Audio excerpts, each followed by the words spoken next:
चार प्रश्न। बहुत ही मज़ेदार कहानी, आध्यात्मिक कहानी है। चलिए शुरू करते हैं। जय श्री राम। एक बार की बात है, एक राजा था। वह बहुत ही निर्दयी था। वह लोगों को बहुत सताता था। लोग उससे बहुत ही दुखी थे। उसके मन में जो आता था वह करता था। अपने वहम और मनमर्जी से उसने कई घर उजाड़ दिए थे। अगर उसे वहम हो जाता कि यह आदमी ठीक नहीं है तो वह उसके हाथ पांव कटवा देता था, उसे सूली पर चढ़ा देता था। उसने इस प्रकार वहम में पड़ कर के किसी को फांसी पर लटका दिया तो किसी को सूली पर चढ़ा दिया, किसी के हाथ पांव कटवा दिए, किसी को उम्र कैद की सज़ा दे दी, किसी को देश निकाला दे दिया और किसी किसी को तो सारा परिवार ही कोल्हू में पिसवा दिया। सारी प्रजा डरी सहमी हुई थी। परमात्मा की इच्छा। एक दिन राजा सुबह सुबह उठा और अपने बगीचे में टहलने के लिए चला गया।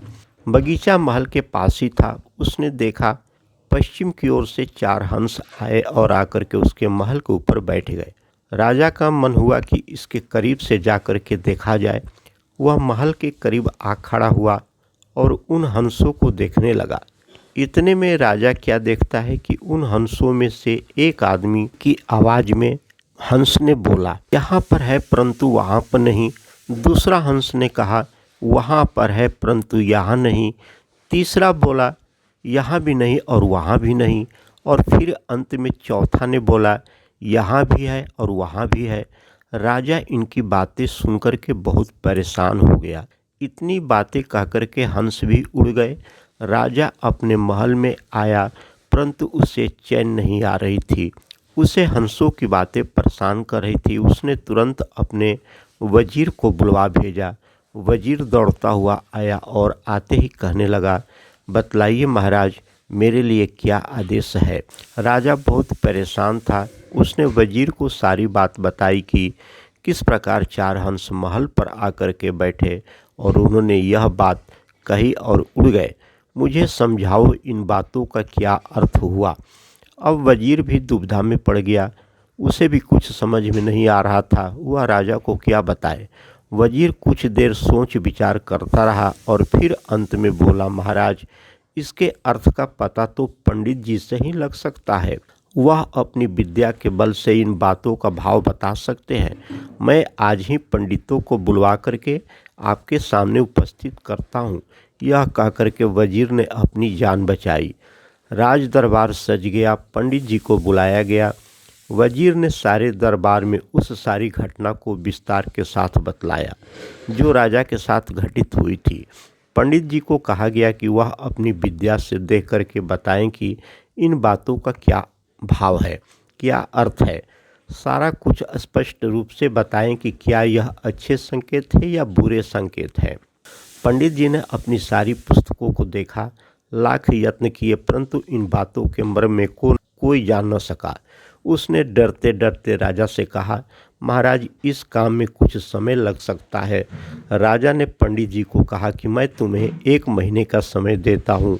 1 महीने के भीतर मुझे इन सवालों का जवाब चाहिए और अगर ऐसा नहीं हुआ तो तुम्हें सब परिवार यानी पूरा परिवार के साथ मृत्यु दंड दिया जाएगा। पंडित जी चिंतित होकर के घर लौट आए। पंडित जी की पत्नी ने पूछा तो उसने सारी बात बताई। उसकी पत्नी भी दुखी हो गई। 4-5 दिन पंडित जी घर पर ही बैठे बैठे इन प्रश्नों के उत्तर खोजते रहे और फिर वह इन सवालों के उत्तर खोजने के लिए गांव-गांव और शहर-शहर घूमने लगे। 28 दिन हो ही गए परंतु पंडित जी को कोई सुराग न मिला। थके हारे उसे एक रात एक बुढ़िया के घर पर रुकना पड़ा। बुढ़िया अकेली थी, उसका कोई संतान भी नहीं थी। रात को उस बुढ़िया ने पंडित को उदास, परेशान, बेचैन सा देखा तो पूछा, पंडित जी, आप इतने दुखी क्यों हो? किस बात की चिंता है? पंडित जी ने उस बुढ़िया को सारी बात बतलाई। पंडित जी की बात सुनकर के बुढ़िया ने जोर का ठहाका लगाया और कहने लगी, अरे पंडित जी, आप इतनी सी बात पर इतने दुखी हो?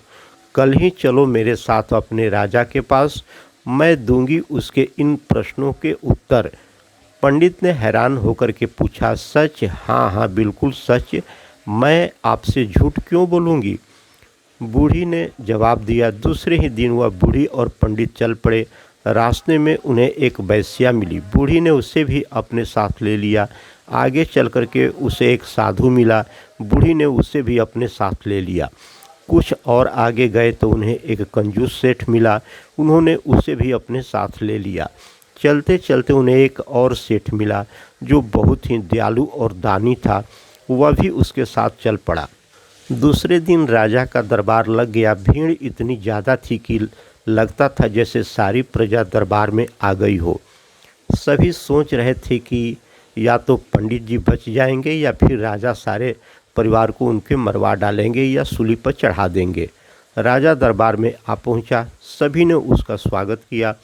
राजा अपने सिंहासन पर बैठ गया तो वजीर को हुक्म दिया गया कि पंडित को पेश किया जाए। पंडित जी उनके साथ वह बुढ़िया, वेश्या, साधु, कंजूस सेठ और दयालु सेठ राजा के समक्ष प्रस्तुत हुए। राजा ने पंडित से पूछा, मेरे चारों सवालों के उत्तर लाए हो? पंडित जी ने हाँ में सिर हिलाया और कहा, आपके सवालों का जवाब यह बूढ़ी माँ देगी। राजा ने पूछा, बताओ इसका क्या अर्थ है? यहाँ है परंतु वहाँ नहीं। बूढ़ी ने साथ आई वेश्या की ओर संकेत किया और कहा, इसका उत्तर यह वेश्या है। यह बुरे गंदे काम करके धन इकट्ठा कर रही है। इसके अगले जन्म में बुरे कर्मों का फल मिलेगा, इसलिए यह यहाँ पर तो है परंतु वहाँ नहीं। राजा ने दूसरा सवाल किया, वहाँ है परंतु यहाँ नहीं। बूढ़ी ने साधु को उठाया और कहा, महाराज इसका उत्तर यह साधु है। इस जन्म में इसे कोई सुख सुविधा नहीं है। यह प्रभु भक्ति में लीन रहा है, धन द्रव्य के चक्कर में नहीं पड़ा है, अच्छे कर्म करता है, इसलिए इसे इसके अच्छे कर्मों का अच्छा फल अगले जन्म में मिलेगा, इसलिए यह वहाँ है पर यहाँ नहीं। राजा ने तीसरा प्रश्न किया, अच्छा तो अब बताओ, यहाँ भी नहीं और वहाँ भी नहीं। उस बुढ़िया ने कंजूस सेठ को खड़ा किया और कहा, महाराज इसका उत्तर यह सेठ है। यह न तो स्वयं खाते हैं और न ही दान आदि करते हैं। इसके पास धन बहुत है, यह उसका उपयोग नहीं करते हैं, बस उसे बचाने और बढ़ाने की ही चिंता में बने रहते हैं, इसलिए न यहाँ है और न वहाँ है। राजा ने अंतिम प्रश्न किया, इसका अर्थ बतलाओ, यहाँ भी है और वहाँ भी है। बूढ़ी ने दयालु सेठ को आगे कर दिया, आपके इस प्रश्न का उत्तर यह सेठ है। यह खुले दिल से खाता है, खुले दिल से दीन दुखियों में धन बांटता है, उनकी सेवा करता है, दयालु है, धर्मपरायण है, दान पुण्य आदि कर्म करता है, इसलिए यह यहाँ भी है और वहाँ भी है। राजा की आंखें खुल गई। उसने भी निर्दयता त्याग करके दयालुता को अपनाया। वह बहुत दयालु, दान पुण्य कर्म करने वाला, धर्म कर्म करने वाला बन गया। दीन दुखियों की सेवा करने लगा। उसकी सारी प्रजा सुखी और प्रसन्न हो गई। धन्यवाद। राधे राधे। जय श्री कृष्ण।